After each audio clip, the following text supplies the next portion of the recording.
ইতিহাসের পাতায় এমন কিছু অধ্যায় আছে যা বছরের পর বছর ধুলোচাপা পড়ে আছে। 1948 সাল ভারতের মানচিত্রে এক প্রবল ভূমিকম্পের বছর। একদিকে জুনাগড়ের নবাবের কুকুরের প্রতি পাগলামি, অন্যদিকে হায়দ্রাবাদের নিজামের বিশ্বের সবচেয়ে ধনী হওয়ার অহংকার, আর এর আড়ালে লুকিয়ে থাকা সিডনি কটনের সেই গোপন অস্ত্র পাচারের রোমাঞ্চকর কাহিনী। স্বাগতম জানাচ্ছি আপনাদের বই কথা কয়ের আজকের এই বিশেষ আয়োজনে। আমরা আজকের এই অডিও ডকুমেন্টারিতে এমন এক নির্মম সত্যের মুখোমুখি হব যা আপনার এতদিনের জানা ইতিহাসের সংজ্ঞাকে পুরোপুরি বদলে দেবে। অপারেশন পোলো কি সত্যিই কেবল একটি পুলিশ অ্যাকশন ছিল, নাকি এটি ছিল স্বাধীনতার মোড়কে এক রক্তক্ষয়ী সামরিক আগ্রাসন? কেন পণ্ডিত সুন্দরলাল কমিটির সেই ভয়াবহ রিপোর্টটি দীর্ঘ 65 বছর পর্যন্ত জনসমক্ষে আসার সাহস পায়নি? জুনাগড় থেকে হায়দ্রাবাদ আর তারপর কাশ্মীর, জিওপলিটিক্সের সেই নির্মম দ্বৈত নীতি যা আজও দক্ষিণ এশিয়ার অস্থিরতার মূল কারণ। আজকের এই দীর্ঘ ডকুমেন্টারিটি কোনো আবেগ দিয়ে সাজানো নয়, বরং এটি তথ্যের এক নগ্ন ও নিরপেক্ষ বিশ্লেষণ। আপনি যদি ইতিহাসের সেই অন্ধকার অলিগলি দেখতে চান, তবে ভিডিওটি একদম শেষ পর্যন্ত শুনুন, কারণ বই কথা কয়ের আজকের এই সত্যগুলো আপনাকে নতুন করে ভাবতে বাধ্য করবে। তাহলে শুরু করা যাক আমাদের আজকের এই দীর্ঘ ঐতিহাসিক যাত্রা। অধ্যায় 1, ব্রিটিশদের রেখে যাওয়া টাইম বোমা। 1947 সালের 15ই আগস্ট সাধারণ মানুষের চোখে দিনটি ছিল বহু কাঙ্ক্ষিত স্বাধীনতার। কিন্তু নয়াদিল্লির সাউথ ব্লকের একটি কক্ষে বসে ভারতের ভবিষ্যৎ নেতারা তখন এক ভয়াবহ দুঃস্বপ্ন দেখছিলেন। কারণ আইনি দৃষ্টিকোণ থেকে 1947 সালে ব্রিটিশরা শুধু ভারত ও পাকিস্তান নামক দুটি দেশ সৃষ্টি করে যায়নি, তারা তাত্ত্বিকভাবে 567টি স্বাধীন রাষ্ট্র সৃষ্টির পথ তৈরি করে দিয়েছিল। এর পেছনের কারণ ছিল একটি আইনি ফাঁদ, ল্যাপস অফ প্যারামাউন্টসি। ব্রিটিশ ভারতের বাইরে 565টি দেশীয় রাজ্য বা প্রিন্সলি স্টেট ছিল, যারা সরাসরি ব্রিটিশদের দ্বারা শাসিত হতো না। তারা ব্রিটিশ রাজমুকুটের সাথে চুক্তিবদ্ধ ছিল। 1947 সালের ইন্ডিয়ান ইন্ডিপেন্ডেন্স অ্যাক্টের মাধ্যমে ব্রিটিশরা যখন ভারত ছাড়ার চূড়ান্ত ঘোষণা দেয়, তখন সেই চুক্তিরও অবসান ঘটে। লর্ড মাউন্টব্যাটেন স্পষ্ট জানিয়ে দেন, 15ই আগস্টের পর এই 565টি রাজ্য সম্পূর্ণ স্বাধীন। তারা চাইলে ভারতে যোগ দিতে পারে, পাকিস্তানে যোগ দিতে পারে, অথবা সম্পূর্ণ স্বাধীন রাষ্ট্র হিসেবে নিজেদের অস্তিত্ব টিকিয়ে রাখতে পারে। ভারতের তৎকালীন স্বরাষ্ট্রমন্ত্রী বল্লভভাই প্যাটেল এবং তার সচিব ভিপি মেনন এই আইনি অধিকারের ভেতরে ভারতের ভৌগোলিক মৃত্যুর পদধ্বনি শুনতে পাচ্ছিলেন। ভিপি মেনন তার বিখ্যাত গ্রন্থ the story of the integration of the Indian states এই বইয়ে স্পষ্টভাবে উল্লেখ করেছেন যে এই রাজ্যগুলো যদি স্বাধীন থাকার সিদ্ধান্ত নেয়, তবে ভারত কোনো অখণ্ড রাষ্ট্র থাকবে না। ভারতের মানচিত্র হয়ে উঠবে সুইজারল্যান্ডের পনিরের মতো, যার ভেতরে ভেতরে অসংখ্য স্বাধীন দেশের গর্ত। কৌশলগত এবং সামরিক দৃষ্টিকোণ থেকে এটি ছিল এক ভয়াবহ পরিস্থিতি। উদাহরণস্বরূপ, ভারতের ঠিক মাঝখানে অবস্থিত হায়দ্রাবাদ যদি একটি স্বাধীন রাষ্ট্র হিসেবে থেকে যায় অথবা পাকিস্তানের সাথে হাত মেলায়, তবে তা ভারতের রাষ্ট্রীয় নিরাপত্তার জন্য একটি স্থায়ী টাইম বোমা হয়ে থাকবে। প্যাটেল বুঝতে পেরেছিলেন যে কোনো মূল্যে ভারতের সীমানার ভেতরের এই রাজ্যগুলোকে একীভূত করতে হবে। এখানে কোনো আবেগের স্থান ছিল না, এটি ছিল রাষ্ট্রের অস্তিত্ব রক্ষার নিরেট বাস্তববাদ। অন্যদিকে মুসলিম লীগের নেতা মোহাম্মদ আলী জিন্নাহ এই আইনি ফাঁকটিকে তার ভূ রাজনৈতিক স্বার্থে অত্যন্ত নিখুঁতভাবে ব্যবহার করতে চেয়েছিলেন। জিন্নাহর যুক্তি ছিল সম্পূর্ণ আইনি এবং আক্ষরিক।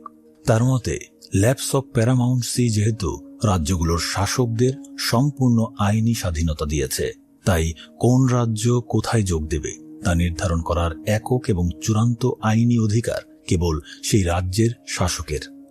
জনগণের ধর্ম বা ভৌগোলিক অবস্থান এখানে বিবেচ্য বিষয় নয়।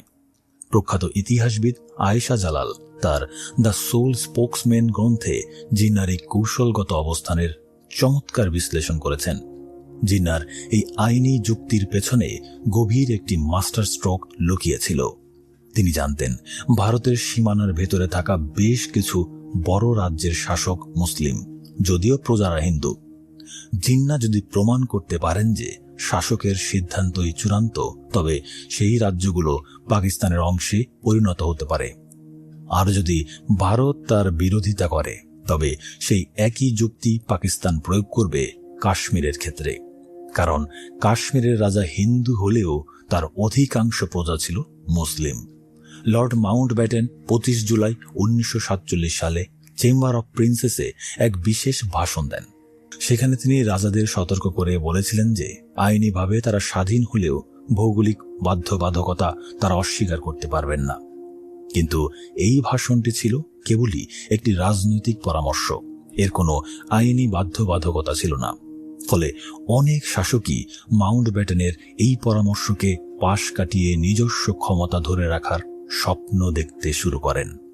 আন্তর্জাতিক আইনের দৃষ্টিকোণ থেকে পরিস্থিতি তখন অত্যন্ত জটিল, কারণ 1933 সালের মন্টেভিডিও কনভেনশন অনুযায়ী একটি রাষ্ট্রের যে শর্তগুলো থাকা প্রয়োজন, যেমন নির্দিষ্ট ভূখণ্ড, স্থানীয় জনসংখ্যা, সরকার এবং অন্য রাষ্ট্রের সাথে সম্পর্ক স্থাপনের ক্ষমতা, তার অনেকগুলোই এই বৃহৎ দেশীয় রাজ্যগুলোর ছিল।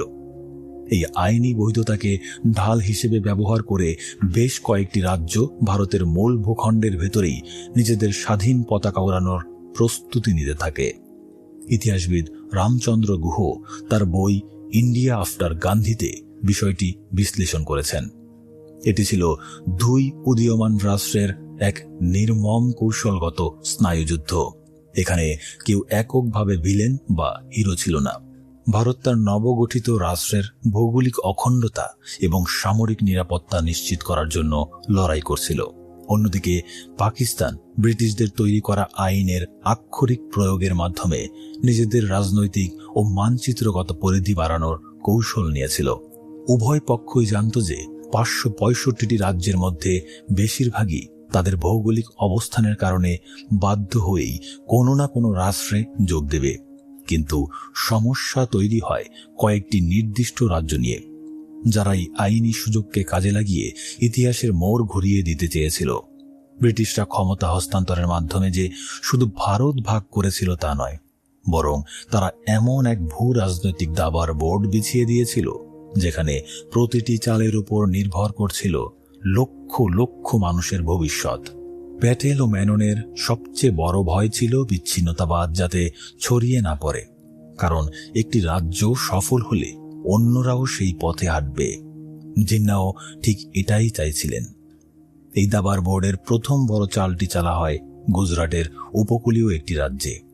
রাজ্যটির সংখ্যাগরিষ্ঠ প্রজা ছিল হিন্দু, কিন্তু শাসক ছিলেন এক অদ্ভুত প্রকৃতির মুসলিম নবাব, যার মানুষের চেয়ে নিজের 800 পোষা কুকুরের প্রতি বেশি আকর্ষণ ছিল।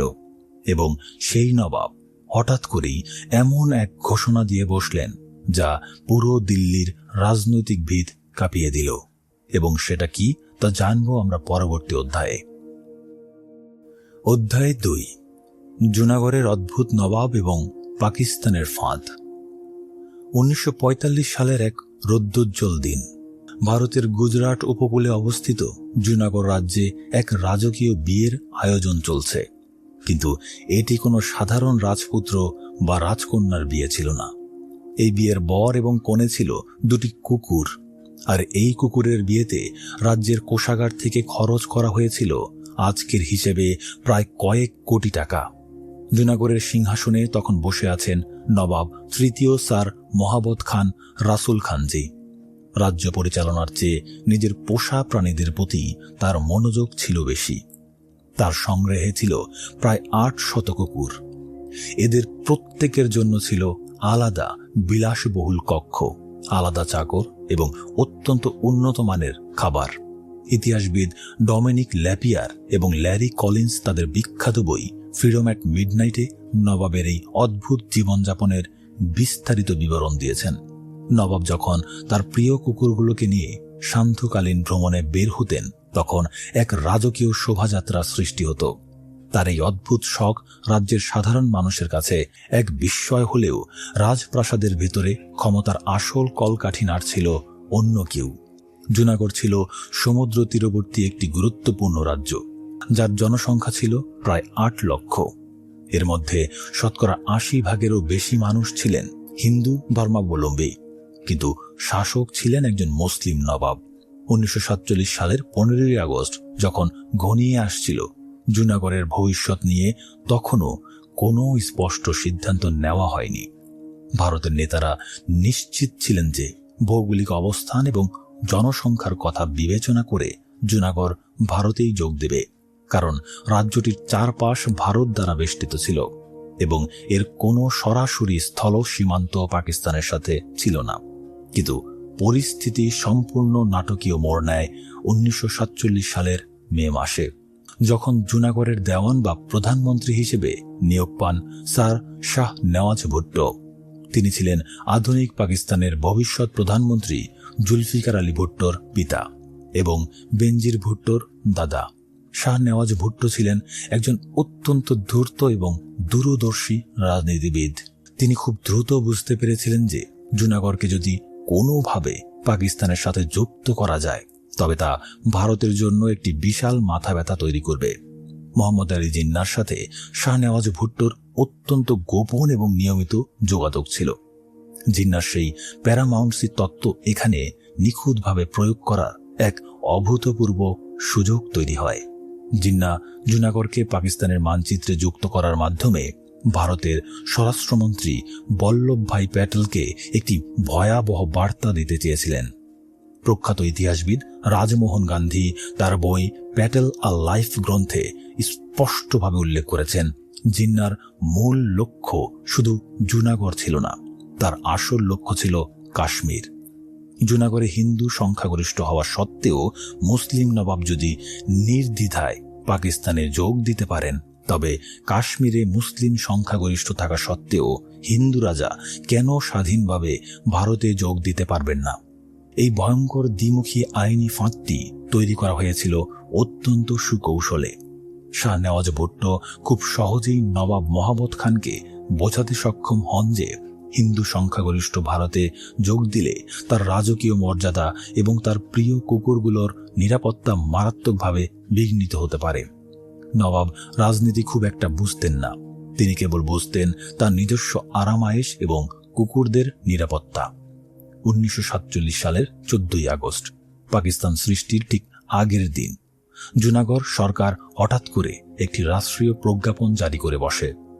তারা একতরফাভাবে ঘোষণা করে যে জুনাগড় রাজ্য আনুষ্ঠানিকভাবে পাকিস্তানের সাথে যুক্ত হওয়ার চূড়ান্ত সিদ্ধান্ত নিয়েছে। এই অবিশ্বাস্য ঘোষণা নয়াদিল্লিতে আক্ষরিক অর্থেই শক্তিশালী বোমার মতো আঘাত হানে। ভারতের স্বরাষ্ট্র মন্ত্রণালয়ে তখন এক দম বন্ধ করা পিন পতন নীরবতা। লর্ড মাউন্টব্যাটেন এবং জওহরলাল নেহেরু কোনোভাবেই বিশ্বাস করতে পারছিলেন না যে ভারতের পেটের ভেতরে থাকা একটি রাজ্য কিভাবে শুধুমাত্র সমুদ্র পথের দোহাই দিয়ে পাকিস্তানের অবিচ্ছেদ্য অংশ হতে পারে। 15ই সেপ্টেম্বর পাকিস্তান আনুষ্ঠানিকভাবে জুনাগড়ের এই অন্তর্ভুক্তি সানন্দে গ্রহণ করে নেয়। ভারতের জন্য এটি ছিল চরম অবমাননাকর এবং কৌশলগতভাবে এক ভয়াবহ পরিস্থিতি, কারণ জুনাগড়ের এই চরম দৃষ্টান্ত অনুসরণ করে আশেপাশের ছোট ছোট হিন্দু রাজারাও যদি হঠাৎ পাকিস্তানের দিকে ঝুঁকে পড়ে, তবে ভারতের পুরো পশ্চিমাঞ্চলীয় সীমান্ত সম্পূর্ণ অরক্ষিত হয়ে পড়বে। বল্লভভাই প্যাটেল খুব দ্রুত বুঝতে পারলেন কেবল আইনি যুক্তিতর্ক দিয়ে এই বিশাল সমস্যার কোনো সমাধান হবে না। জিন্না যে সুনিপুণ ফাঁদ পেতেছেন, সেই ফাঁদ চিরতরে কাটতে হলে ভারতকে এখন এমন একটি অভাবনীয় চাল চালতে হবে যা জিন্না নিজেও কখনো কল্পনা করতে পারেননি। প্যাটেল অবিলম্বে তার বিশ্বস্ত সচিব ভিপি মেননকে জরুরি ভিত্তিতে তলব করলেন।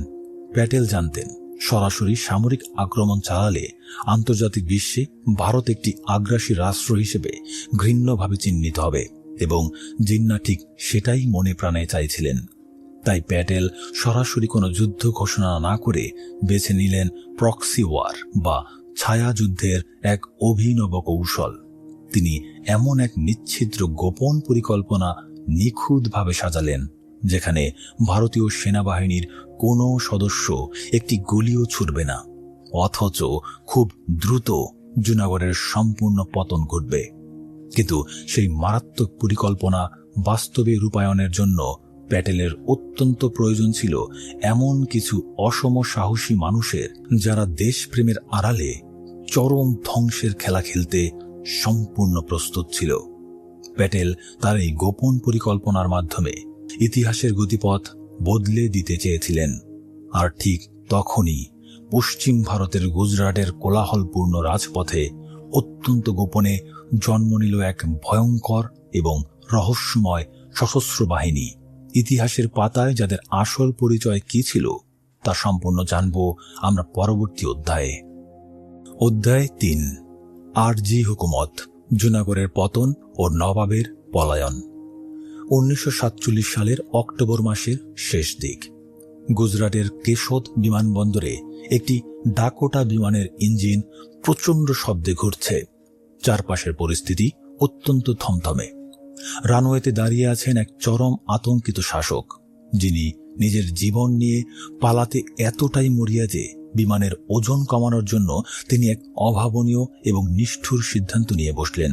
তিনি তার এক স্ত্রীকে রানওয়েতেই ফেলে যাওয়ার নির্দেশ দিলেন, যাতে তার প্রিয় কুকুরগুলোর বিমানে উঠতে কোনো সমস্যা না হয়।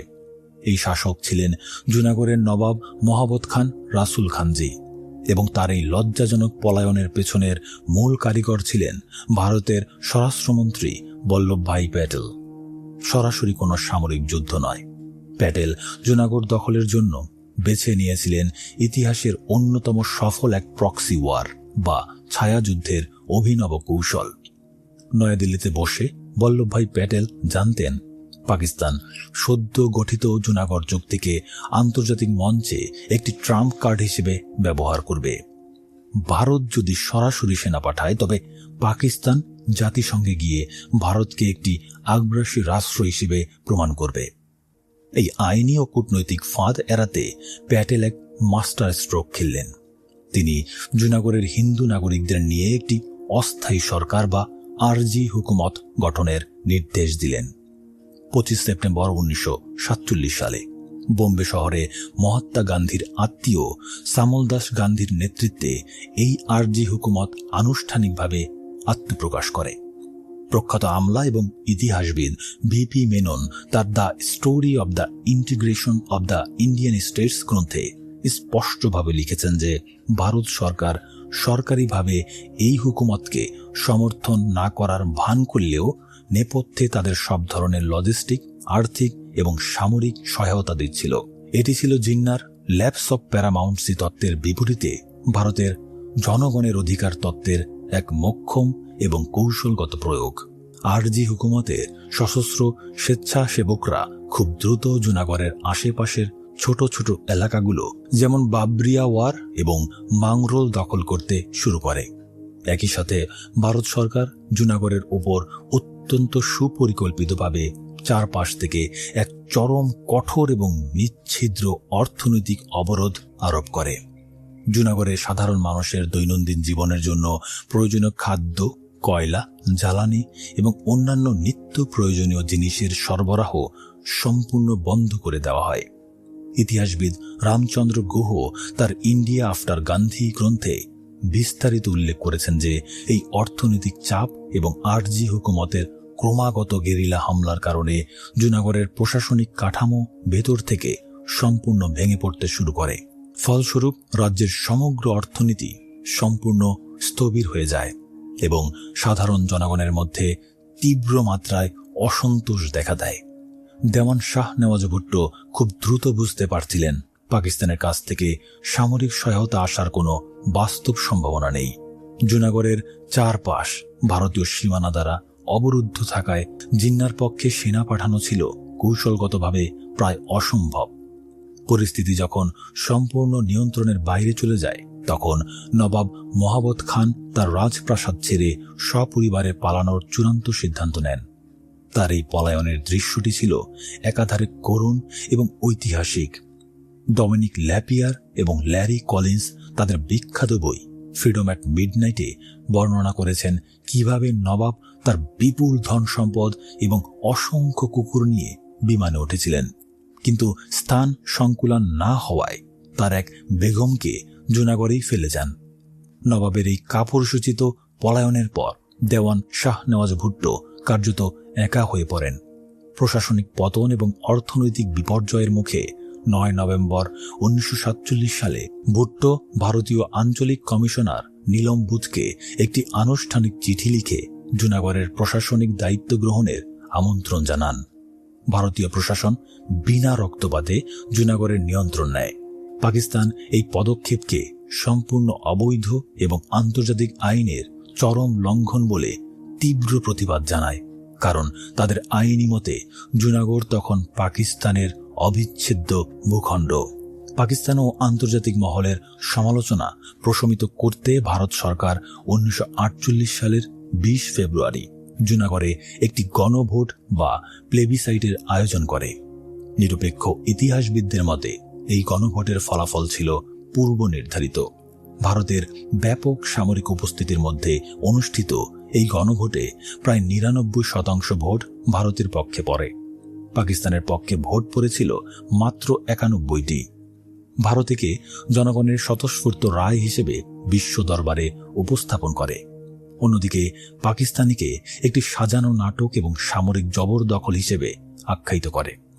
জুনাগড় পর্বের মাধ্যমে ভারত মূলত বিশ্বকে প্রমাণ করতে চেয়েছিল যে শাসকের ইচ্ছার চেয়ে জনগণের ইচ্ছাই রাষ্ট্রের ভবিষ্যৎ নির্ধারণের চূড়ান্ত মাপকাঠি। কিন্তু এই একই যৌক্তিক নীতি ভারত পরবর্তীতে কাশ্মীরের ক্ষেত্রে প্রয়োগ করতে অস্বীকার করে, যা দুই দেশের মধ্যে স্থায়ী এক ভূরাজনৈতিক দ্বন্দ্বের বীজ বপন করে দেয়। জুনাগড়ের পতন মোহাম্মদ আলী জিন্নাহর জন্য একটি বড় কৌশলগত ধাক্কা হলেও ভারতের লৌহ মানব খ্যাত বল্লভভাই প্যাটেলের জন্য এটি ছিল কেবল একটি ছোট মহড়া। জুনাগড় দখলের পর প্যাটেলের স্থির নজর ঘুরে যায় ভারতের একেবারে কেন্দ্রস্থলে অবস্থিত এমন এক বিশাল রাজ্যের দিকে, যা ছিল জুনাগড়ের চেয়ে বহু গুণ বড়, আর্থিকভাবে শক্তিশালী এবং কৌশলগতভাবে বিপজ্জনক। এই রহস্যময় রাজ্যের শাসক ছিলেন তৎকালীন বিশ্বের একেবারে শীর্ষ ধনী ব্যক্তি। তার নিজস্ব বিশাল আধুনিক সেনাবাহিনী, নিজস্ব অত্যন্ত শক্তিশালী মুদ্রা, উন্নত ডাক ব্যবস্থা এবং একটি স্বাধীন রেডিও স্টেশন ছিল। তিনি স্বাধীন ভারতের বুকে কোনোভাবেই একীভূত হতে রাজি ছিলেন না, বরং তিনি দৃঢ়ভাবে স্বপ্ন দেখছিলেন এক বিশাল স্বাধীন রাষ্ট্রের। আর সেই স্বপ্ন বাস্তবায়নের জন্য তিনি রাতের অন্ধকারে এমন এক ভয়ঙ্কর বাহিনীর জন্ম দিচ্ছিলেন, যার নির্মমতার নাম শুনলে সাধারণ মানুষের রক্ত হিম হয়ে আসত। এই সম্পর্কে আমরা বিস্তারিত জানব পরবর্তী অধ্যায়ে। অধ্যায় 4, বিশ্বের শীর্ষ ধনী এবং উসমানিস্তানের স্বপ্ন।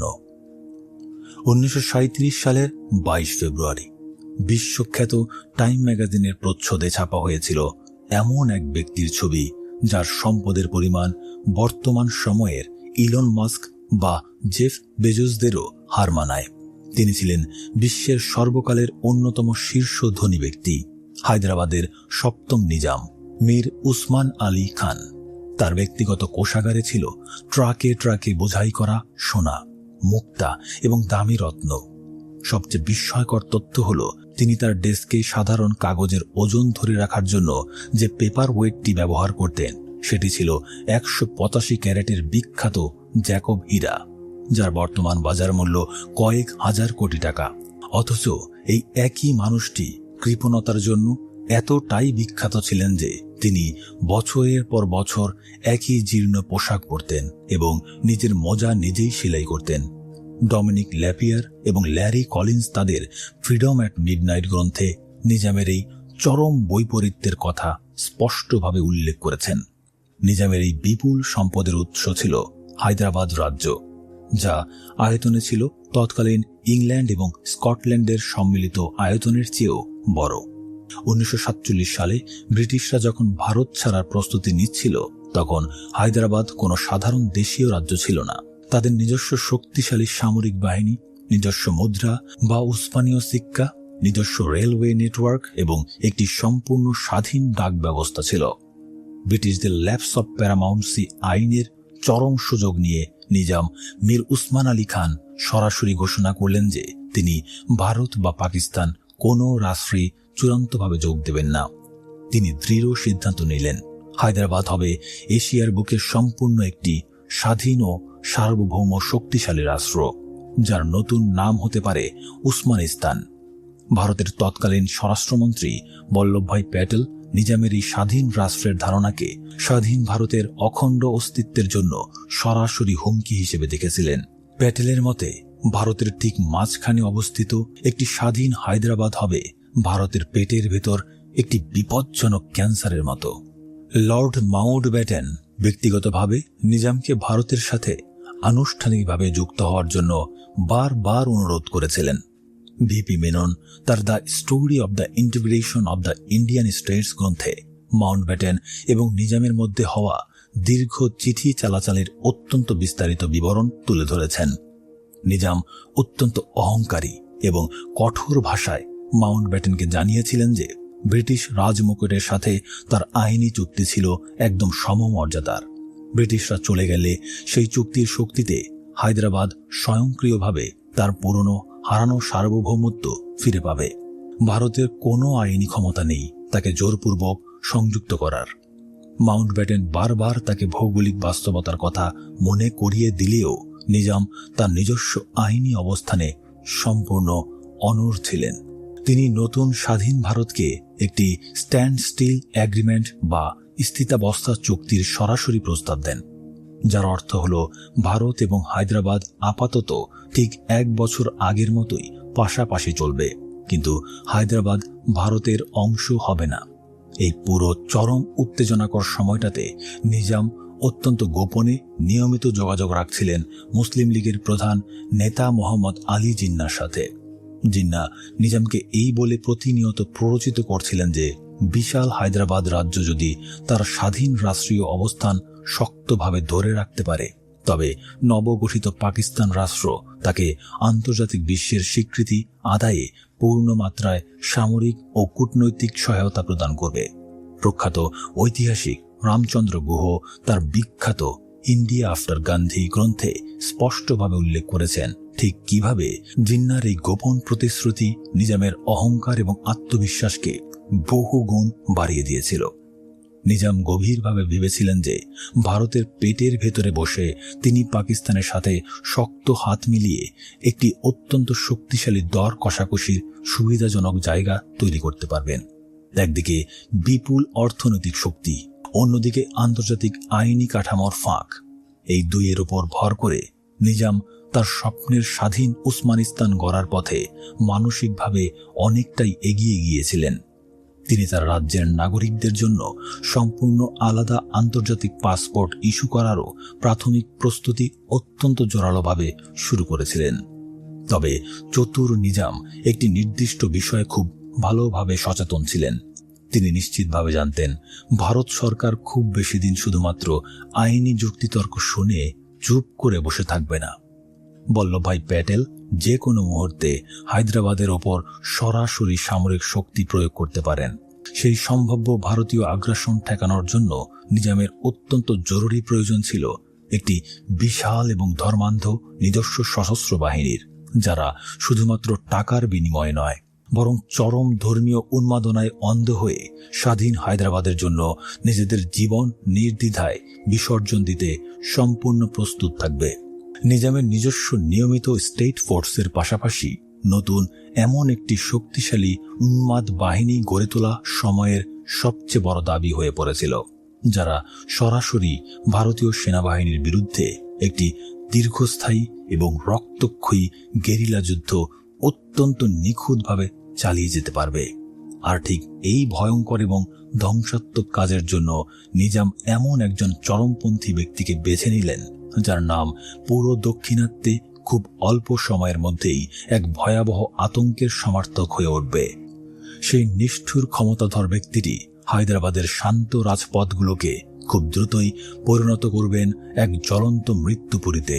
তার রাজনৈতিক উন্মাদনা এবং তার হাতে গড়ে ওঠা সেই কুখ্যাত সশস্ত্র চরমপন্থী বাহিনীর অন্ধ হিংস্রতা বাস্তবে এতটাই ভয়ঙ্কর মাত্রায় পৌঁছাবে যে স্বয়ং বিশ্বের শীর্ষ ধনী প্রতাপশালী শাসক নিজামও এক পর্যায়ে সম্পূর্ণ অসহায় হয়ে তাদের হাতের পুতুলে পরিণত হতে বাধ্য হয়েছিলেন। ইতিহাসের পাতায় লেখা সেই চরমপন্থী নেতার আসল নাম মূলত কি ছিল এবং কি করেছিল তা জানব আমরা পরের অধ্যায়ে। অধ্যায় 5, কাসিম রাজভি, রাজাকার এবং তেলেঙ্গানা বিদ্রোহ। ক্ষমতা এবং অস্তিত্ব হারানোর ভয় মানুষের মনস্তত্ত্বে সবচেয়ে ভয়ঙ্কর ভাইরাসের জন্ম দেয়। 1947 সালের হায়দ্রাবাদে ঠিক এই মনস্তাত্ত্বিক ভয় থেকেই জন্ম নিয়েছিল উপমহাদেশের ইতিহাসের অন্যতম দুর্ধর্ষ এক আধা সামরিক বাহিনী। এই বাহিনীর নেতৃত্ব দিচ্ছিলেন এমন একজন ব্যক্তি যিনি পেশায় ছিলেন লাতুর শহরের একজন অতি সাধারণ আইনজীবী। তার নাম ছিল সৈয়দ কাসিম রাজভি। ইতিহাসবিদ এজি নুরানি তার দ্য ডিস্ট্রাকশন অফ হায়দ্রাবাদ গ্রন্থে অত্যন্ত সূক্ষ্মভাবে কাসিম রাজভির এই উত্থানের মনস্তাত্ত্বিক বিশ্লেষণ করেছেন। হায়দ্রাবাদ ছিল হিন্দু সংখ্যাগরিষ্ঠ একটি রাজ্য, কিন্তু এর প্রশাসনিক, সামরিক এবং রাজনৈতিক ক্ষমতার প্রায় 99% ছিল মুসলিম অভিজাত শ্রেণীর হাতে। ব্রিটিশরা যখন ভারত ছাড়ার ঘোষণা দেয় তখন এই সুবিধাভোগী অভিজাত শ্রেণীর মনে এক গভীর অস্তিত্বের সংকট তৈরি হয়। তারা প্রবলভাবে ভয় পাচ্ছিলেন যে ভারতের গণতান্ত্রিক কাঠামোর সাথে হায়দ্রাবাদ যুক্ত হলে তাদের শত বছরের বংশানুক্রমিক ক্ষমতা এবং সামাজিক মর্যাদা চিরতরে বিলুপ্ত হয়ে যাবে। এই অস্তিত্ব রক্ষার ভয় থেকেই কাসিম রাজভি মজলিসি ইত্তেহাদুল মুসলিমিন বা মিম নামক রাজনৈতিক দলের পূর্ণ নিয়ন্ত্রণ নিজের হাতে তুলে নেন। তিনি অত্যন্ত সুকৌশলে সাধারণ মুসলিম যুবকদের মনে এই ধারণা প্রবলভাবে গেঁথে দেন যে স্বাধীন হায়দ্রাবাদের পতন মানেই তাদের ধর্মীয় এবং সামাজিক পরিচয়ের চিরস্থায়ী বিলুপ্তি। এই উগ্র রাজনৈতিক দর্শন থেকে রাজভি গঠন করেন এক ধর্মান্ধ সশস্ত্র বাহিনী, যাদের নাম দেওয়া হয় রাজাকার। কে এম মুন্সি তার দ্য এন্ড অফ অ্যান এরা গ্রন্থে স্পষ্টভাবে উল্লেখ করেছেন যে এই রাজাকার বাহিনীর সদস্য সংখ্যা খুব দ্রুত প্রায় 2 লক্ষে পৌঁছে যায়।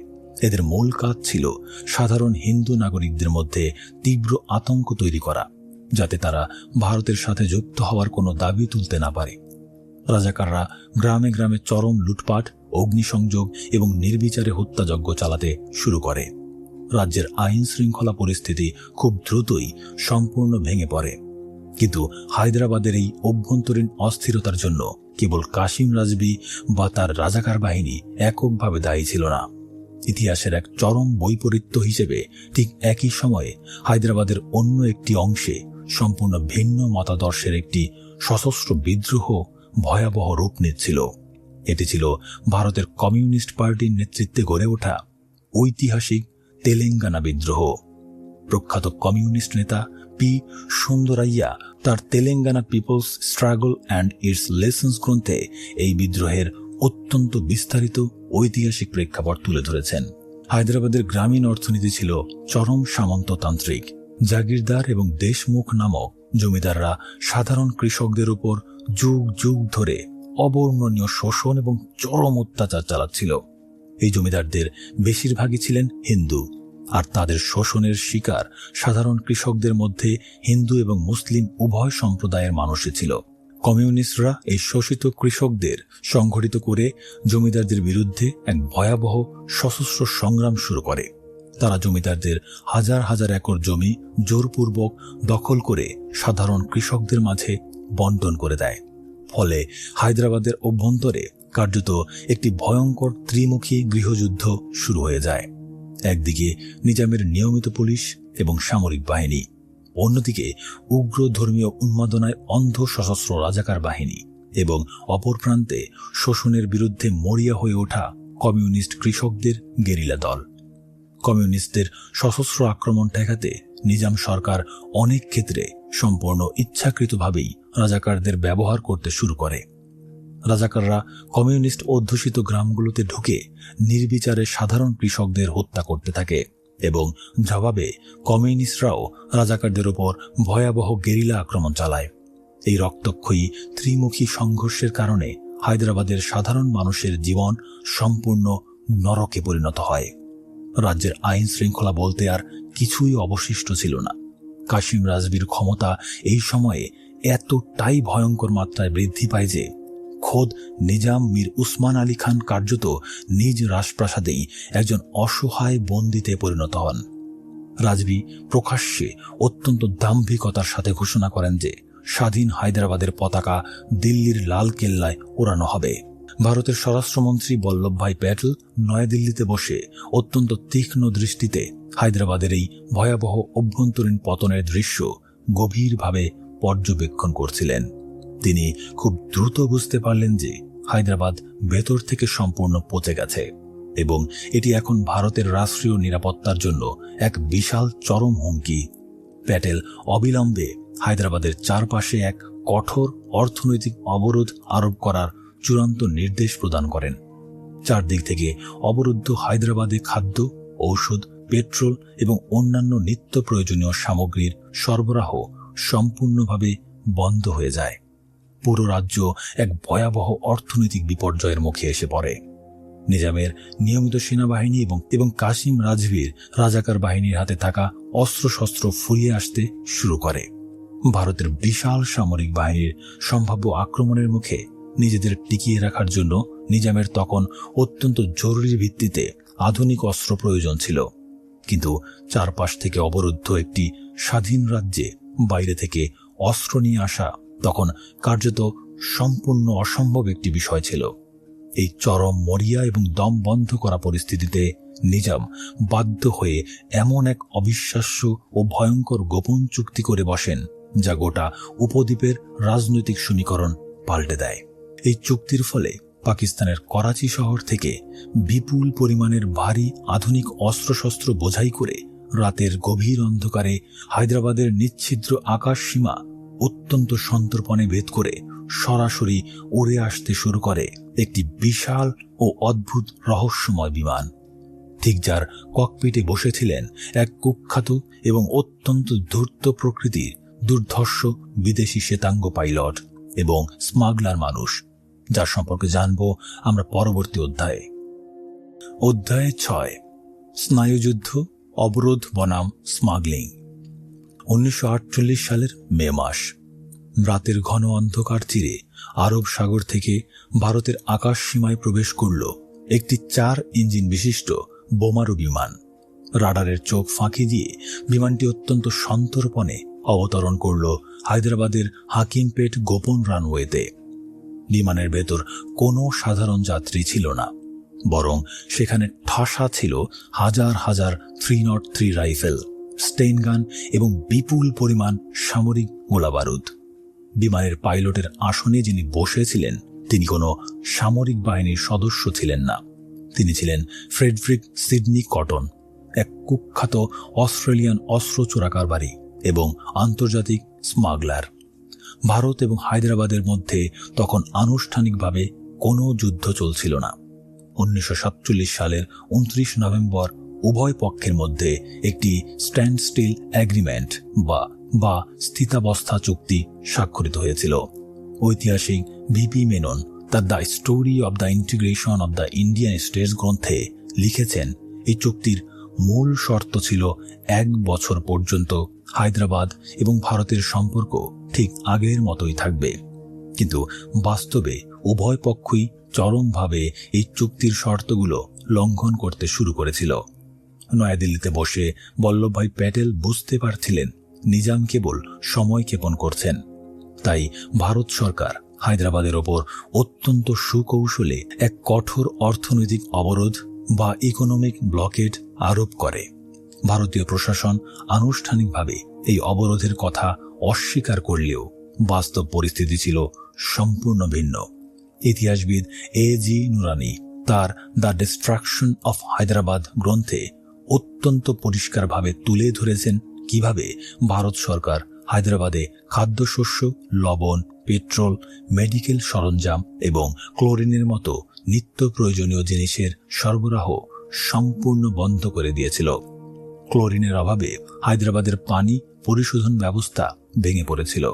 যার ফলে সাধারণ নাগরিকদের মধ্যে ভয়াবহ পানিবাহিত রোগ ছড়িয়ে পড়ে। হাসপাতালগুলোতে জরুরি জীবন রক্ষাকারী ঔষধের তীব্র আকাল দেখা দেয়। শিল্প কারখানাগুলো কয়লার অভাবে পুরোপুরি বন্ধ হতে শুরু করে।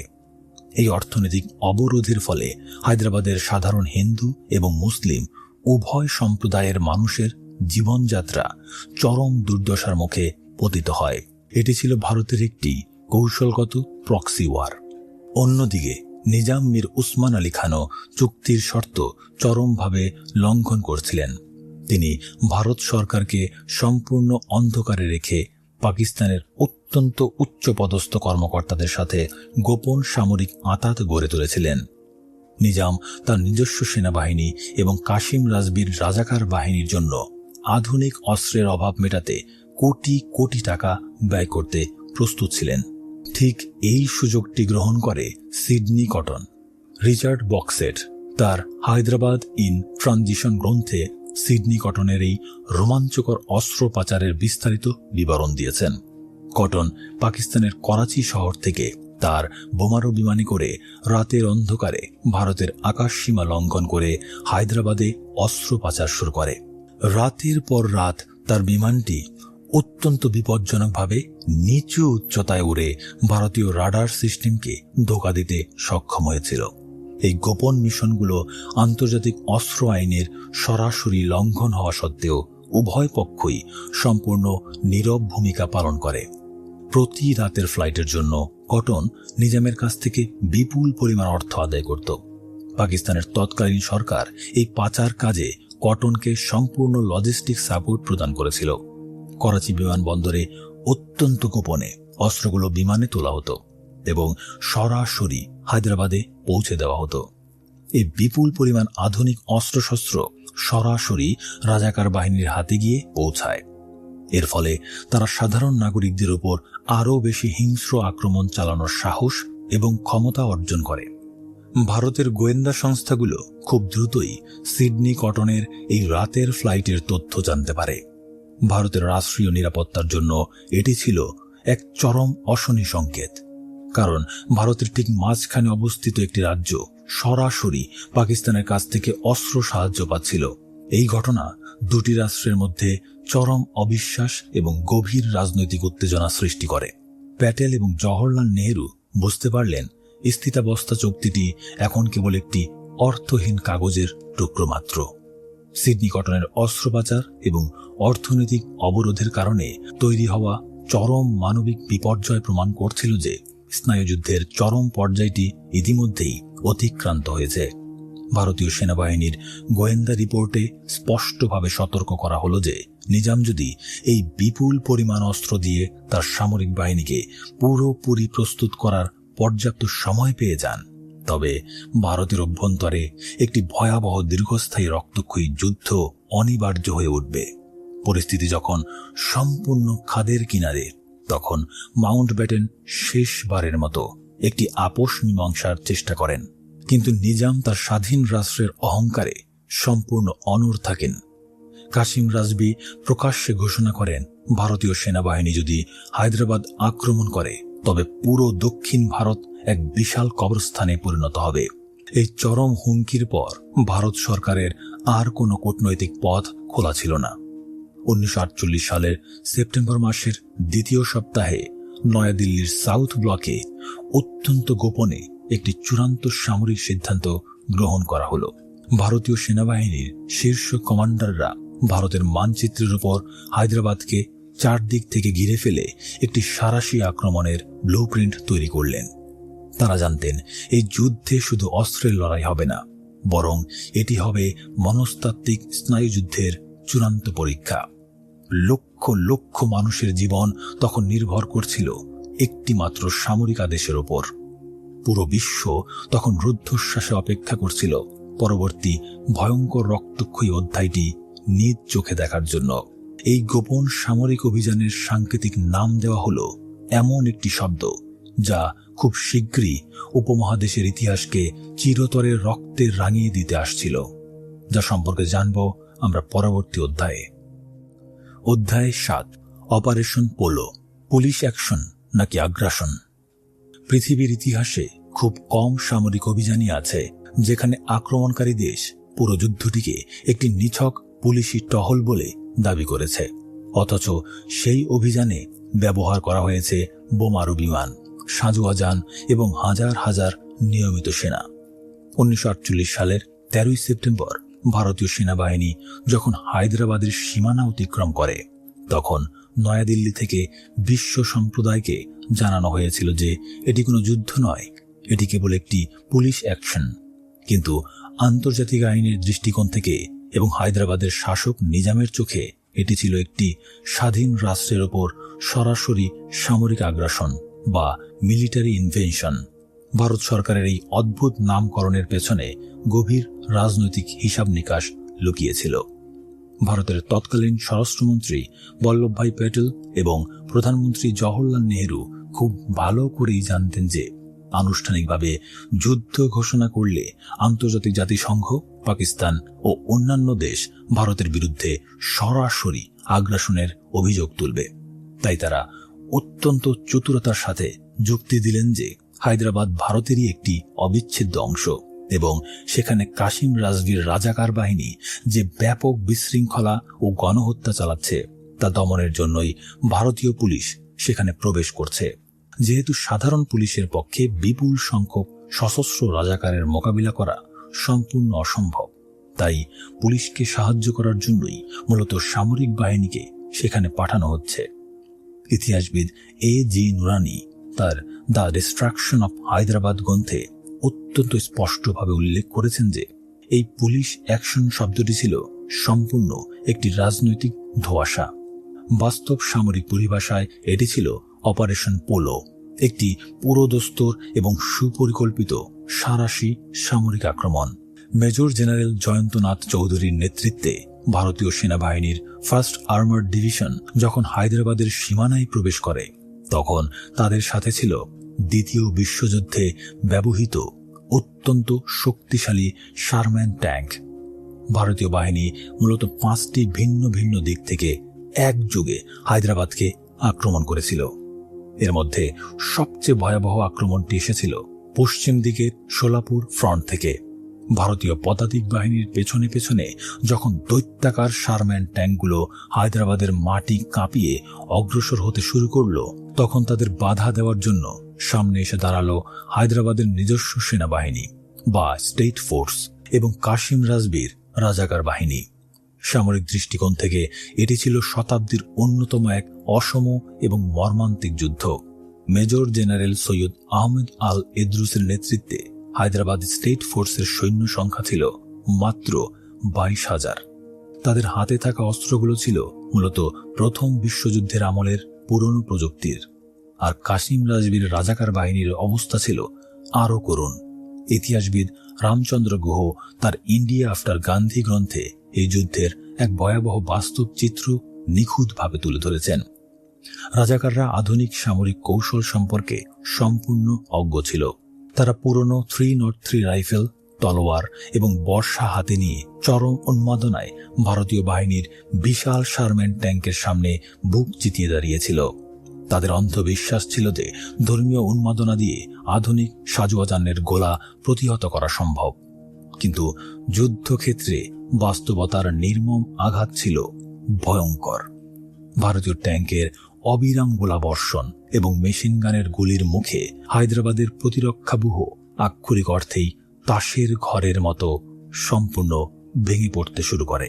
ভারতীয় বিমান বাহিনীর হকার, টেম্পেস্ট এবং স্পিড ফায়ার বোমারু বিমানগুলো হায়দ্রাবাদের আকাশ থেকে এক নাগারে বোমা বর্ষণ করে স্টেট ফোর্সের সমস্ত যোগাযোগ ব্যবস্থা ও সামরিক ঘাঁটিগুলো মুহূর্তের মধ্যে ধূলিসাৎ করে দেয়।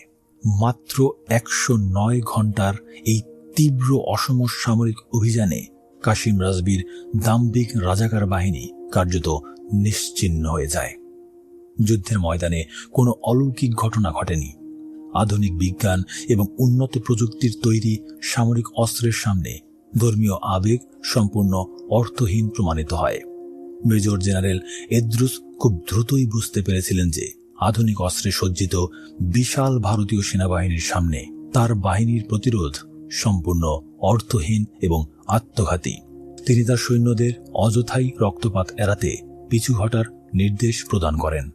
ভারতীয় ট্যাঙ্কগুলো যখন হায়দ্রাবাদের প্রধান শহরের দিকে অত্যন্ত দ্রুত গতিতে এগিয়ে আসছিল, তখন নিজাম মীর উসমান আলী খান বুঝতে পারলেন যে তার স্বাধীন উসমানিস্তান গঠনের স্বপ্ন চিরতরে ধ্বংস হতে চলেছে। তার রাজপ্রাসাদের চারিদিকে তখন এক চরম হতাশা এবং ভয়ের কালো ছায়া নেমে এসেছিল। অন্যদিকে কাশিম রাজবি, যিনি কয়েকদিন আগেও দিল্লির লাল কিল্লায় স্বাধীন হায়দ্রাবাদের পতাকা ওড়ানোর চূড়ান্ত দম্ভ প্রকাশ করেছিলেন, তিনি সাধারণ মানুষের মাঝে মিশে গিয়ে নিজের জীবন বাঁচাতে মরিয়া হয়ে ওঠেন। অপারেশন পোলোর এই দ্রুত বিজয়ের খবর যখন নয়াদিল্লিতে পৌঁছায়, তখন ভারতীয় রাজনৈতিক নেতারা এক বিশাল স্বস্তির নিঃশ্বাস ফেলেছিলেন। তারা মনে করেছিলেন যে ভারতের ভৌগোলিক অখণ্ডতা রক্ষার সবচেয়ে বড় বাধাটি অবশেষে চিরতরে দূর করা সম্ভব হয়েছে। পুরো সামরিক অভিযানটি অত্যন্ত সফল এবং নিখুঁত হিসেবে বিশ্ব দরবারে উপস্থাপন করা হয়েছিল। ভারত সরকার বারবার প্রমাণ করার চেষ্টা করেছিল যে এটি কেবল একটি শান্তি রক্ষার পুলিশি টহল মাত্র। কিন্তু সামরিক অভিযানের এই বাহ্যিক বিজয়ের খবরের আড়ালে হায়দ্রাবাদের বিস্তীর্ণ গ্রামাঞ্চলে তখন এমন এক ভয়াবহ অন্ধকারের জন্ম হচ্ছিল, যা ভারতীয় প্রশাসন বিশ্ববাসীর চোখ থেকে অত্যন্ত সন্তর্পণে আড়াল করে রেখেছিল। অপারেশন পোলোর ট্যাঙ্কগুলো যখন হায়দ্রাবাদের রাজপথ দখল করছিল, ঠিক তখনই রাজ্যের বিভিন্ন প্রান্তে শুরু হয়েছিল এক অকল্পনীয় এবং ভয়াবহ প্রতিশোধমূলক হত্যাযজ্ঞ। সেই নির্মম সত্য ইতিহাসকে বহু দশক পর্যন্ত অত্যন্ত গোপন ফাইলের নিচে চিরতরে চাপা দিয়ে রাখা হয়েছিল, এবং সেই ভয়ঙ্কর গোপন রিপোর্টটি জনসমক্ষে আনুষ্ঠানিকভাবে প্রথম প্রকাশ পেল কখন এবং কিভাবে, তা জানব আমরা পরবর্তী অধ্যায়ে। অধ্যায় ৮, সুন্দরলাল রিপোর্ট, বিজয়ের আড়ালের অন্ধকার। অপারেশন পোলোর মাত্র ১০৯ ঘন্টার সামরিক বিজয়ের আড়ালে এমন এক দানবীয় সত্য লুকিয়েছিল, যা দশকের পর দশক ধরে ভারতের রাজনৈতিক ইতিহাসের সবচেয়ে সুরক্ষিত গোপন নথিতে পরিণত হয়েছিল। বিজয়ীদের উল্লাসের ঠিক আড়ালে হায়দ্রাবাদের মুসলিম জনপদগুলোতে নেমে এসেছিল এক ভয়াবহ অন্ধকার। সরকারিভাবে দাবি করা হয়েছিল যে এটি ছিল একটি সুশৃঙ্খল পুলিশি অভিযান, কিন্তু বাস্তবতায় সেটি পরিণত হয়েছিল এক উন্মত্ত প্রতিশোধের লীলাভূমিতে। পণ্ডিত সুন্দরলাল কমিটির গোপন রিপোর্টে পরবর্তীতে যে তথ্য বেরিয়ে আসে তা শোনার পর খোদ জওহরলাল নেহেরু ও বল্লভভাই প্যাটেলও স্তব্ধ হয়ে গিয়েছিলেন। সেখানে স্পষ্টভাবে বলা হয়েছিল, সামরিক অভিযানের পরবর্তী সময়ে হায়দ্রাবাদে নিহত সাধারণ মানুষের সংখ্যা ছিল ২৭,০০০ থেকে ৪০,০০০-এর মধ্যে। এটি ছিল এক বিশাল মানবিক বিপর্যয়, যা কোনো যুদ্ধের ময়দানে নয়, বরং বিজয়ী বাহিনীর উপস্থিতিতেই ঘটেছিল। কি ঘটেছিল সেই দিনগুলোতে? অপারেশন পোলোর ট্যাঙ্কগুলো শহরগুলোতে পৌঁছানোর সাথে সাথেই দীর্ঘদিনের পুঞ্জীভূত ক্ষোভ এক ভয়াবহ রূপ ধারণ করে। নিজামের পুলিশ ও রাজাকারদের দাপটে সাধারণ মানুষ যে দীর্ঘদিনের অবমাননা ও নির্যাতনের শিকার হয়েছিল, তার প্রতিশোধ নিতে এক শ্রেণীর উগ্রপন্থী গোষ্ঠী ও ভারতীয় বাহিনীর কিছু সদস্য হায়দ্রাবাদের গ্রামীণ জনপদে তাণ্ডব শুরু করে। বিভিন্ন ঐতিহাসিক নথিতে এবং প্রত্যক্ষদর্শীদের বর্ণনায় পাওয়া যায়, মুসলিম অধ্যুষিত গ্রামগুলোতে অগ্নিসংযোগ, নারী নির্যাতন এবং নির্বিচারে সাধারণ মানুষকে হত্যা করা হয়েছিল। ইতিহাসবিদ A.G. নুরানি তার বিখ্যাত গ্রন্থ দ্য ডিস্ট্রাকশন অফ হায়দ্রাবাদে এই ট্র্যাজেডির বিস্তারিত বর্ণনা দিয়েছেন। তিনি লিখেছেন, এই সহিংসতা ছিল সম্পূর্ণ অরাজকতাময়। অনেক ক্ষেত্রে ভারতীয় সেনাবাহিনীর সদস্যরা এসব সহিংসতা ঠেকাতে ব্যর্থ হয়েছিলেন, আবার অনেক ক্ষেত্রে তাদের নিষ্ক্রিয়তা ছিল প্রশ্নবিদ্ধ। নিজামের শাসনের শেষ বছরগুলোতে রাজাকারদের দ্বারা আক্রান্ত হওয়া সাধারণ মানুষগুলোই এই পাল্টা আক্রমণে সবচেয়ে বেশি ক্ষতিগ্রস্ত হয়েছিল। কোনো বিচার বা সতর্কতা ছাড়াই হাজার হাজার মানুষকে তাদের ঘরবাড়ি থেকে টেনে বের করে হত্যা করা হয়। এই ভয়াবহ পরিস্থিতির কথা জানার পর জওহরলাল নেহেরু দ্রুত পরিস্থিতি নিয়ন্ত্রণে আনার চেষ্টা করেন। তিনি পণ্ডিত সুন্দরলালকে প্রধান করে একটি 4 সদস্যের তদন্ত কমিটি গঠন করেন, যেন তারা ঘটনাস্থলে গিয়ে সত্য ঘটনা উন্মোচন করতে পারেন। 1948 সালের নভেম্বরে সুন্দরলাল কমিটি তাদের রিপোর্ট পেশ করে। রিপোর্টে উঠে আসে হায়দ্রাবাদের উসমানাবাদ, গুলবর্গা এবং বিদরের মতো জেলাগুলোতে ঘটা পৈশাচিক সব ঘটনার বিবরণ। সেখানে বলা হয়, শুধু হত্যা নয়, হায়দ্রাবাদের মুসলিম সংস্কৃতির প্রাণকেন্দ্রগুলোকেও পরিকল্পিতভাবে ধ্বংস করা হয়েছে। কিন্তু সবচেয়ে বড় বিস্ময়ের বিষয় হল, এই রিপোর্ট পাওয়ার পর তৎকালীন ভারত সরকার একে জনসমক্ষে প্রকাশ না করার সিদ্ধান্ত নেয়। কারণ তারা ভয় পাচ্ছিল যে স্বাধীনতার পরপরই যদি সাম্প্রদায়িক দাঙ্গার এমন একটি চিত্র প্রকাশ্যে আসে, তবে তা ভারতের ধর্মনিরপেক্ষ ভাবমূর্তি এবং অভ্যন্তরীণ নিরাপত্তার জন্য মারাত্মক হুমকির কারণ হয়ে দাঁড়াবে। ফলে এই দলিলটি দীর্ঘ ৬৫ বছর ধরে ভারতের ন্যাশনাল আর্কাইভে অত্যন্ত গোপনে সংরক্ষিত ছিল। 2013 সালে ঐতিহাসিক সুনীল শানবাগ এবং অন্যান্য গবেষকদের প্রচেষ্টায় এটি প্রথম জনসমক্ষে আসে। এই রিপোর্টের নিরপেক্ষ বিশ্লেষণ করলে দেখা যায়, অপারেশন পোলোর মতো একটি সামরিক অভিযান কতটা নিয়ন্ত্রণহীন হয়ে পড়তে পারে যদি তার পেছনে একটি সুপরিকল্পিত পরিকল্পনা না থাকে। এখানে কোনো পক্ষকে নির্দোষ প্রমাণের সুযোগ নেই। একদিকে নিজাম সরকার ও রাজাকারদের কর্মকাণ্ড ছিল চরম উস্কানিমূলক, অন্যদিকে বিজয়ী বাহিনীর ছত্রছায়ায় ঘটে যাওয়া প্রতিশোধমূলক সহিংসতা ছিল মানবিকতার চরম অবমাননা। পণ্ডিত সুন্দরলাল তার রিপোর্টে স্পষ্টভাবে লিখেছিলেন যে ভারতীয় সেনাবাহিনী যখন প্রবেশ করে তখন মুসলিমদের মধ্যে যে আতঙ্ক ছিল তা হায়দ্রাবাদের সাম্প্রদায়িক সম্প্রীতিকে বহু বছরের জন্য ক্ষতবিক্ষত করে দিয়েছিল। অনেক সরকারি কর্মকর্তা ও স্থানীয় পুলিশের নীরবতা পরিস্থিতিকে আরও জটিল করে তুলেছিল। অথচ সেই সময়ই ভারতের কেন্দ্র সরকার সব দিক থেকে এই ঘটনাকে ডেকে রাখার আপ্রাণ চেষ্টা চালিয়েছিল। হায়দ্রাবাদের এই অন্ধকার অধ্যায়টি আমাদের শেখায় যে জিও পলিটিক্সের খেলায় কোনো রাষ্ট্রই সম্পূর্ণ দুধে ধোয়া সাদা নয়। ভারত সরকার হায়দ্রাবাদকে একীভূত করার জন্য যে কঠোর অবস্থান নিয়েছিল, তার পেছনে যেমন অখণ্ড ভারতের স্বপ্ন ছিল, তেমনি সেই প্রক্রিয়ায় ঘটে যাওয়া মানবিক ট্র্যাজেডিগুলোকে অস্বীকার করার প্রবণতা ছিল এক চরম রাজনৈতিক বাস্তবতা।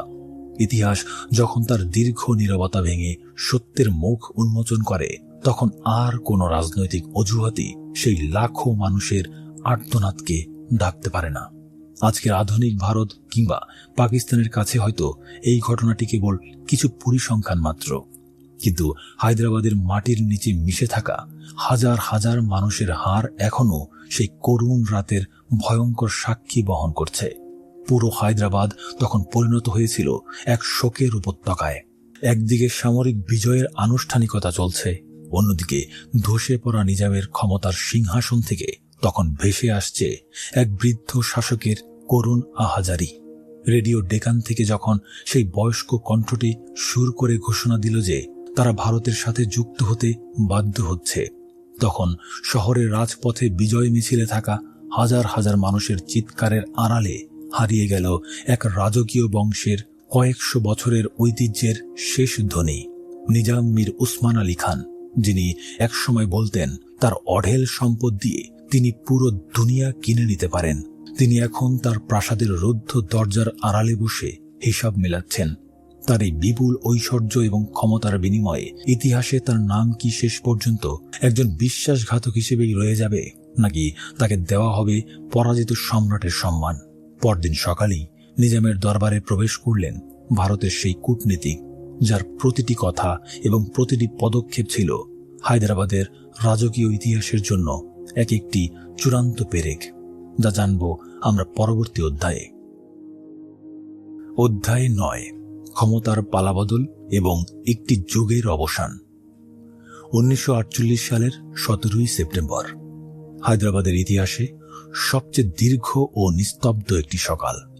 রেডিও ডেকানের স্টুডিওতে বসেছিলেন বিশ্বের এক সময়ের শীর্ষ ধনী ব্যক্তি নিজাম মীর উসমান আলী খান। তার হাত কাঁপছিল, কণ্ঠস্বর ছিল জীর্ণ। সামনে রাখা মাইক্রোফোনে তিনি যখন ঘোষণা করলেন যে তার বাহিনী অস্ত্র সমর্পণ করছে এবং তিনি ভারতের সাথে একীভূত হওয়ার সিদ্ধান্ত নিয়েছেন, তখন শহরের রাজপথে উৎসব আর আহাজারির এক অদ্ভুত মিশ্রণ তৈরি হল। নিজামের সেই ভাষণের প্রতিটি শব্দ ছিল তার দীর্ঘ রাজতন্ত্রের কফিনে শেষ পেরেক। ইতিহাসবিদ K.M. মুন্সি তার দ্য এন্ড অফ অ্যান এরা এই গ্রন্থে লিখেছেন, নিজামের সেই আত্মসমর্পণের ভাষণটি ছিল একাধারে করুণ এবং অনিবার্য, কারণ সেই মুহূর্তেই একটি স্বাধীন রাজতান্ত্রিক শক্তির চিরস্থায়ী পতন ঘটেছিল এবং ভারত সরকার আনুষ্ঠানিকভাবে হায়দ্রাবাদকে তাদের শাসনের অধীনে নিয়ে এসেছিল।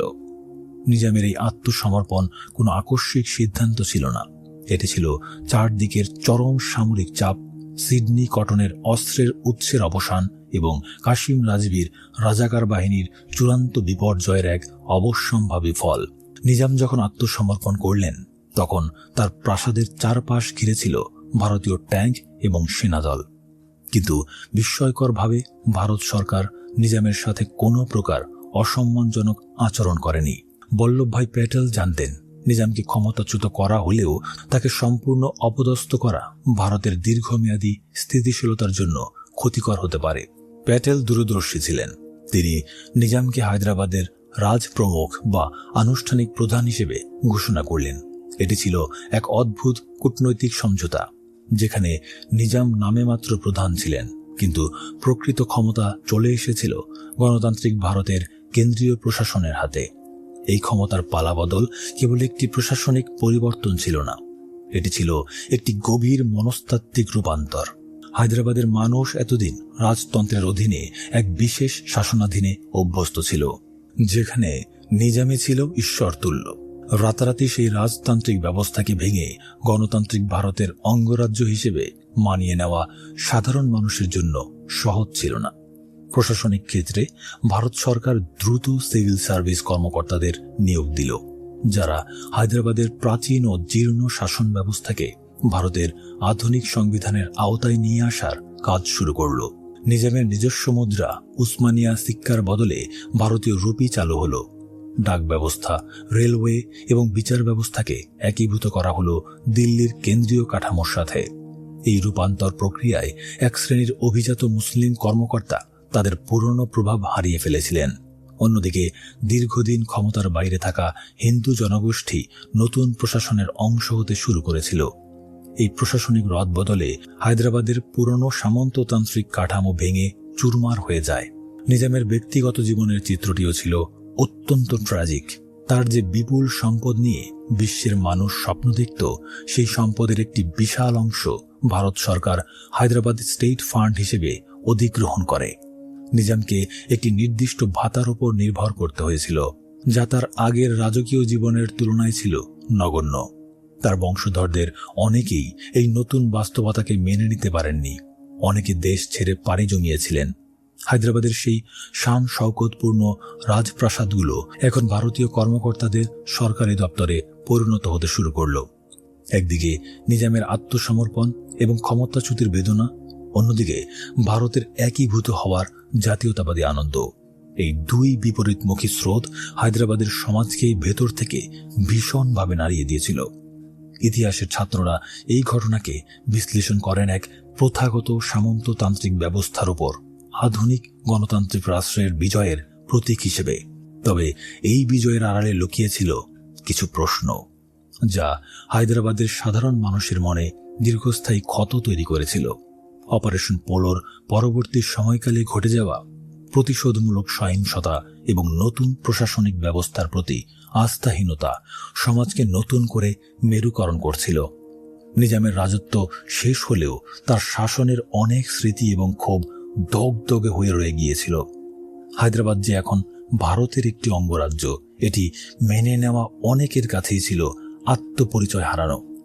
ব্রিটিশদের রেখে যাওয়া টাইম বোমাটি অবশেষে ভারত সরকার নিষ্ক্রিয় করতে পেরেছিল ঠিকই, কিন্তু এর পেছনে যে বিপুল মূল্য দিতে হয়েছিল তা পরবর্তী প্রজন্মের জন্য এক গভীর শিক্ষার বিষয় হয়ে রইল।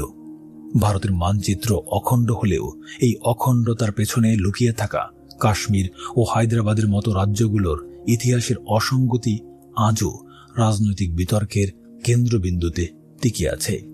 এখন যখন হায়দ্রাবাদ ভারতের সাথে একীভূত হয়ে তার পুরনো রাজকীয় গৌরব হারিয়ে এক সাধারণ প্রশাসনিক কেন্দ্রে পরিণত হল, তখন বল্লভভাই প্যাটেলের নজরে পড়ল আর একটি চরম অমীমাংসিত সত্য। ভারত সরকার জুনাগড় এবং হায়দ্রাবাদের ক্ষেত্রে এক ধরনের আইনি ও নৈতিক যুক্তি ব্যবহার করেছিল, যা ছিল সম্পূর্ণভাবে জনগণের রায় বা গণভোটের উপর ভিত্তি করে।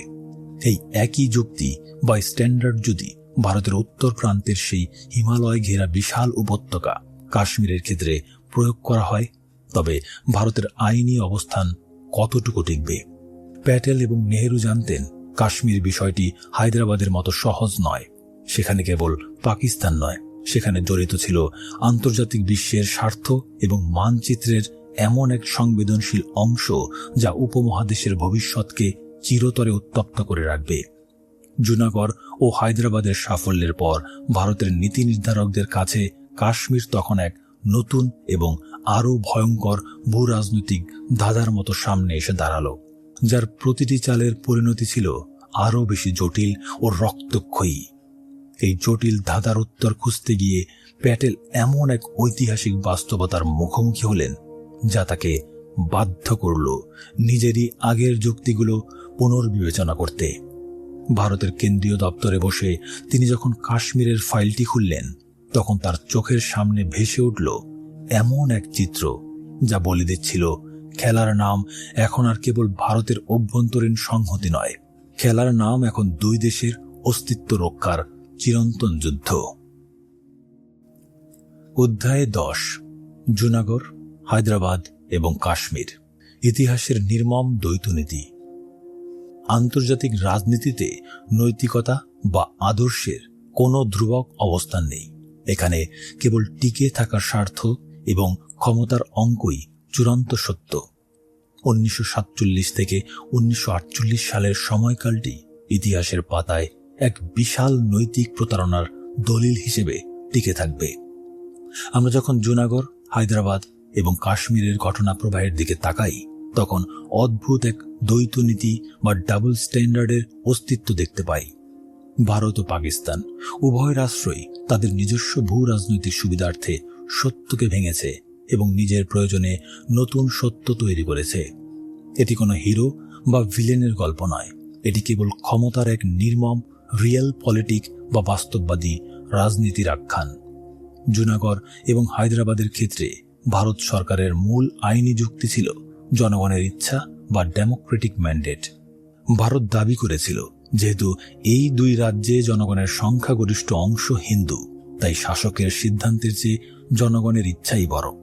বল্লভভাই প্যাটেল ও জওহরলাল নেহেরু বারবার বিশ্বমঞ্চে এই যুক্তি দেখিয়েছেন যে একটি আধুনিক রাষ্ট্রে কোনো শাসকের একপাক্ষিক সিদ্ধান্তের ওপর কোটি মানুষের ভাগ্য নির্ভর করতে পারে না। হায়দ্রাবাদের নিজাম যখন দাবি করলেন যে তার আইনি চুক্তির বলে তিনি স্বাধীন থাকতে পারেন, ভারত তা প্রত্যাখ্যান করল এই বলে যে জনগণের ইচ্ছার বিরুদ্ধে কোনো রাজকীয় চুক্তি ধোপে টেকে না। এই একই যুক্তিতে ভারত জুনাগড় ও হায়দ্রাবাদকে নিজেদের মানচিত্রে অন্তর্ভুক্ত করল।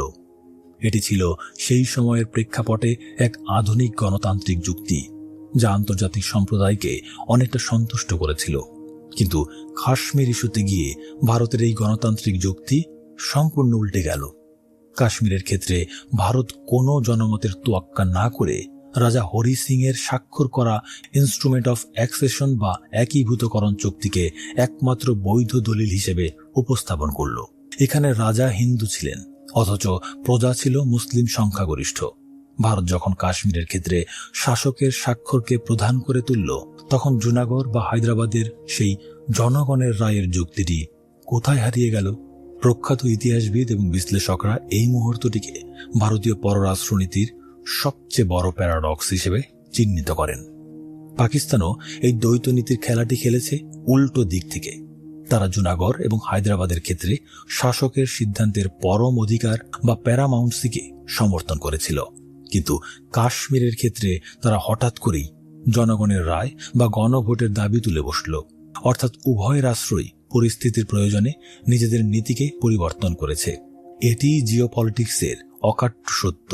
এখানে নৈতিকতা হলো সেই আলখাল্লা যা কেবল নিজের স্বার্থ ঢাকতেই ব্যবহৃত হয়। এই দ্বৈতনীতির পেছনের মূল কারণ ছিল কৌশলগত ভূগোল। জুনাগড় ও হায়দ্রাবাদ ভারতের পেটের ভেতরে অবস্থিত ছিল। একটি স্বাধীন হায়দ্রাবাদ বা পাকিস্তানের সাথে জুনাগড়ের সংযোগ ভারতের ভৌগোলিক অখণ্ডতার জন্য ছিল সরাসরি হুমকি। আবার কাশ্মীর ছিল পাকিস্তানের লাইফলাইন। পাকিস্তানের অধিকাংশ নদীর উৎস কাশ্মীর, তাই কাশ্মীর হাতছাড়া হওয়া মানে ছিল পাকিস্তানের অর্থনৈতিক ও সামরিক নিরাপত্তার মেরুদণ্ড ভেঙে যাওয়া। এই অকাট্য বাস্তবতার কারণেই কাশ্মীরের ক্ষেত্রে কোনো আইনি যুক্তি বা নৈতিকতা কাজ করেনি। রাষ্ট্রগুলো যখন অস্তিত্ব সংকটে পড়ে তখন আইন ও গণতন্ত্র কেবল খাতায় কলমে টিকে থাকে। ইতিহাসবিদ আয়েশা জালাল তার দ্য সোল স্পোক্সম্যান গ্রন্থে দেখিয়েছেন যে দেশভাগের এই ভয়াবহ দিনগুলোতে নৈতিকতার চেয়ে মানচিত্রের রেখা বড় হয়ে দেখা দিয়েছিল। আমরা যদি বিজ্ঞান মনস্ক ও নিরপেক্ষ দৃষ্টিতে বিশ্লেষণ করি তবে দেখা যায় প্রতিটি সিদ্ধান্তই ছিল নির্দিষ্ট ভূ রাজনৈতিক পরিস্থিতির অনিবার্য ফলাফল।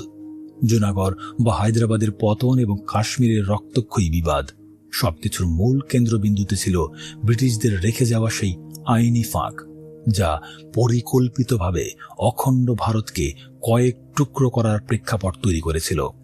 ভারত তার রাষ্ট্রীয় অখণ্ডতা রক্ষার তাগিদে যে কৌশল অবলম্বন করেছিল তা বাস্তবসম্মত হলেও তার নৈতিক ভিত্তি কাশ্মীরের ক্ষেত্রে অনেকটা নড়বড়ে হয়ে গিয়েছিল।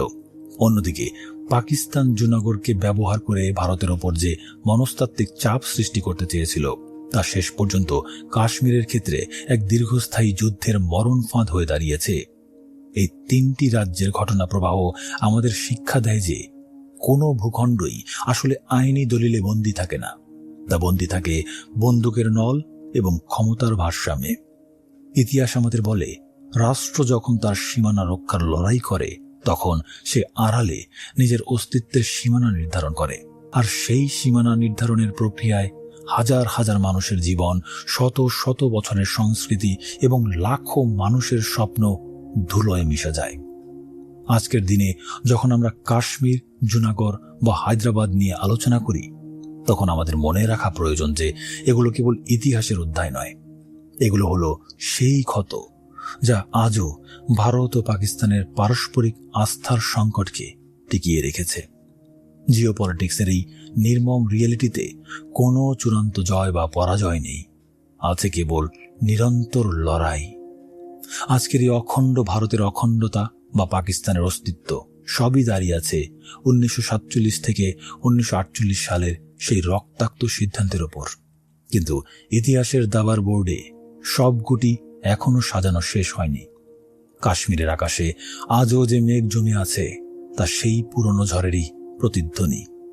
বল্লভভাই প্যাটেল বা জিন্না কেউই হয়তো জানতেন না যে তাদের নেওয়া এক একটি সিদ্ধান্ত দশকের পর দশক ধরে কত কোটি মানুষের ভাগ্যের চাকা ঘুরিয়ে দেবে।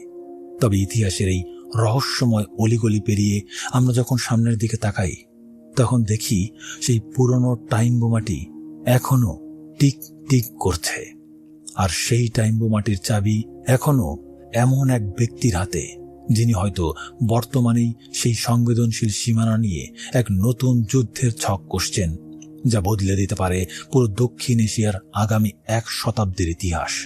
সেই ব্যক্তিটির দিকে তাকালেই বোঝা যায় 1948 সাল শেষ হলেও দেশভাগের সেই গোপন যুদ্ধ আজও শেষ হয়নি। বন্ধুরা, আজকের এই দীর্ঘ ভ্রমণের শেষে এসে আমরা বুঝতে পারি ইতিহাস আসলে কেবল কিছু সাল, তারিখ কিংবা যুদ্ধের পরিসংখ্যানের সমষ্টি নয়। ইতিহাস হলো মানুষের উচ্চাকাঙ্ক্ষা, ভয়, লোভ এবং অস্তিত্ব রক্ষার এক অবিনশ্বর দলিল। আমরা যখন জুনাগড়ের সেই অদ্ভুত নবাব থেকে শুরু করে হায়দ্রাবাদের বিশ্বের শীর্ষ ধনী নিজাম আর সবশেষে কাশ্মীরের সেই রক্তক্ষয়ী সংকটের কথা বলছিলাম, তখন বারবার একটি প্রশ্নই আমাদের সামনে উঠে এসেছে: ক্ষমতার নেশায় মানুষ শেষ পর্যন্ত কি পায়?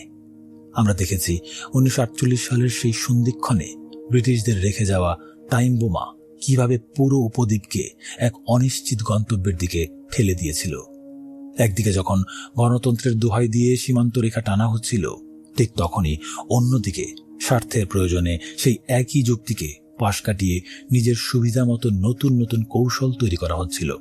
সিডনি কটনের সেই রাতের অস্ত্র চোরাচালান হোক কিংবা সুন্দরলাল রিপোর্টের সেই চাপা পড়া আর্তনাদ, প্রতিটি ঘটনা আমাদের মনে করিয়ে দেয় যে রাজনীতির এই বিশাল দাবা খেলায় সাধারণ মানুষের জীবন কেবল ঘটি হিসেবেই ব্যবহৃত হয়েছে।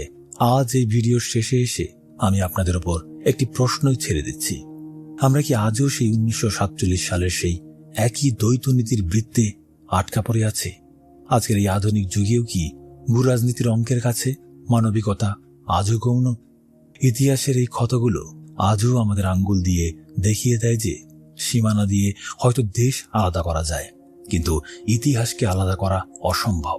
এই অডিও ডকুমেন্টারিটি হয়তো এখানেই শেষ হলো, কিন্তু ইতিহাসের সেই অমীমাংসিত প্রশ্নগুলো রয়ে গেল আপনাদের কাছেই। আপনারা যদি মনে করেন এই তথ্যগুলো ইতিহাসের নতুন কোনো দিক উন্মোচন করেছে, তবে আপনাদের চিন্তা ভাবনা আমাদের কমেন্ট সেকশনে অবশ্যই শেয়ার করবেন। বই কথা কয়ের আজকের এই বিশেষ অডিও ডকুমেন্টারির প্রতিটি শব্দ যদি আপনাদের মনের কোনো এক কোণে ইতিহাসের সেই নির্মম সত্যের আলো ফেলতে পারে, তবেই আমাদের এই প্রয়াস সার্থক। ইতিহাস জানুন, যুক্তি দিয়ে বিচার করুন, কারণ সত্যই আমাদের আজকের বাস্তবতাকে বোঝার একমাত্র পথ। সাথে থাকার জন্য ধন্যবাদ। দেখা হবে অন্য কোনো রহস্যময় ইতিহাসের পাতায়।